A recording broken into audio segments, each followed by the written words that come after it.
You want to make a lot of money? You want to be successful? How do I get from where I am to where I need to be? I didn't want to be rich. I just didn't want to be poor. I started it 10 years ago with a vision and 2 employees, and now we're 250 people. We'll do 150 million this year. And every day when I get off the elevator and I walk into my office, it's this feeling of accomplishment and satisfaction, knowing that I had this vision and a few years later, it's real. You know, when I was younger, my parents didn't speak any English. And like many immigrants, since I was a little kid, I was 8 years old when we came to North America. And so I had to read the contracts. You know, when my dad bought a house, I had to read the mortgage and go through the paperwork.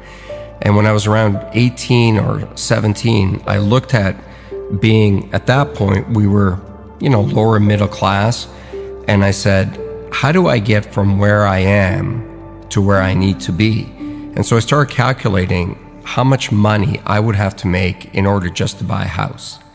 And then I added the taxes into it and all the other stuff. And I realized how difficult it was going to be to accumulate capital. Because that's the hardest thing to do, is to accumulate capital. It's one thing to get paid a lot of money, but if you look at the tax system in North America, it's really hard to amass capital.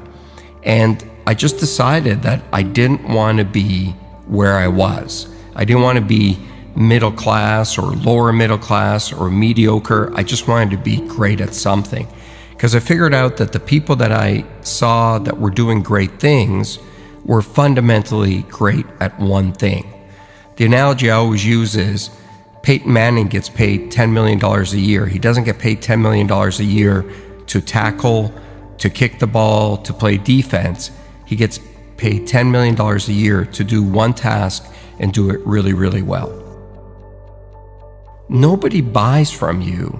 Nobody makes you wealthy because you're okay at something. The world does not reward mediocrity, nor does it reward average. It only rewards exceptional. So you got to find that one thing that you're good at, and you got to become great at it. Because if you focus what you're not good at and try to become good at it, you're going to run into somebody who is going to clean your clock at it.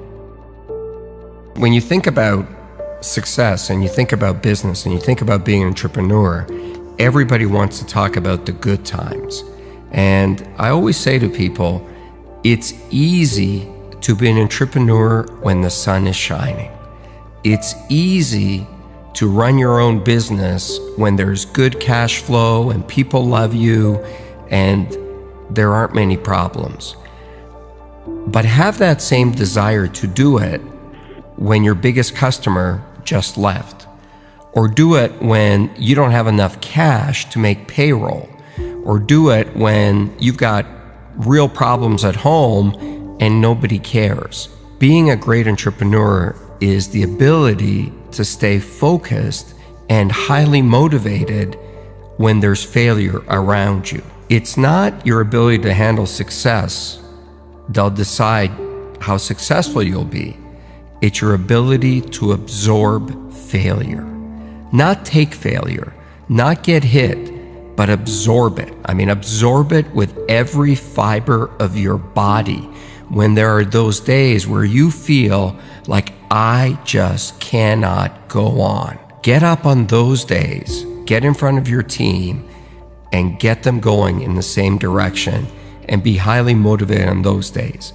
Because if you can do it on those days, you can do it any day. Being a successful entrepreneur is really lonely. I'm not saying that because I expect people to call me up and say, I'll be your friend and look for sympathy. But it's true. The more successful you are as an entrepreneur, the lonelier it is, because there's just less people that you can hang out with. And, the bigger you are, also the bigger the target on your back, and someone's always out to get you. When you're starting out and things aren't going well, misery really does find company. It's easy to find a lot of people to have a beer with and hang out with. But that level of focus to keep going is really difficult. And so one of the things I try to do is I look for people that have been where I want to go. And I love to learn. I've looked for many people along the way. From Warren Avis, the guy who started Avis Rent-A-Car, I used to work for him indirectly. He owned a holding company that I worked for, and he was a great guy. To people you've never heard of, to even some of the other sharks. I've learned a lot from Mark Cuban. I've learned a lot from Damon John. I've learned from a lot of people. The biggest lessons, and my biggest mentor, was always my dad, because that level of courage I had never seen in another human being. And when I was younger, I didn't really understand it. Once I got older, I understood the sacrifices that he had to make for me to be given the opportunity to be successful. I mean, he was 37 years old, left a communist country, crossed the border, hopped on a boat, and brought his wife and me, my mom and I, with one suitcase to a foreign country where he didn't speak the language, didn't know a single soul, and we had something like $20 in our pockets. That's courage. And as I got older, what I really learned out of that is never complain, because number one, nobody cares, and two, all you deserve in life is an opportunity. Man, when something gives you an opportunity, you got to take it, you don't complain, and you got to go for it.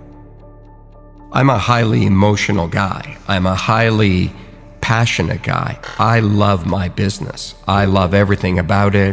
Where I'm not emotional is when it comes to winning or losing. You've got to be very careful about not taking your own bias or emotion into a negotiation or into a fight or into anything, because you've got to be very clear what the goal is.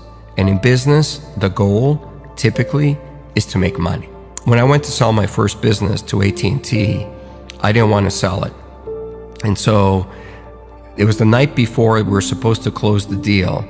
And so I changed my mind, and I called the CEO at the time, and I said, "Oh, I can't sell this business." And he looked at me and he said, "Why not?" And I said, "Oh, it's my baby." And he said, "No, it's not. It's a business." I said, No, it's my baby." And he goes, "No, it's not. Your baby is what you have at home. That's your family. Your business is not your family. Your business is an asset that you started. And if you think we're paying you the right price, then you should sell it. If you think you can keep going and maximize the return, then don't sell it." And he was so non-emotional about it, it really hit home for me. I've seen more people make mistakes because they get angry or they get highly emotional in front of a customer or in front of a supplier. Leave your emotion at the doorstep. Business is about business. When you hit the real world, you're going to start competing with people who are really, really good at something. Technology, advertising, something, and they know it inside out. You want to make a lot of money, you want to be successful, you got to take those people on with a skill that you're world class at. I hate the word failure. I hate that label. I wake up in a cold sweat in the middle of the night sometimes when I feel like I'm going to fail or I'm a failure.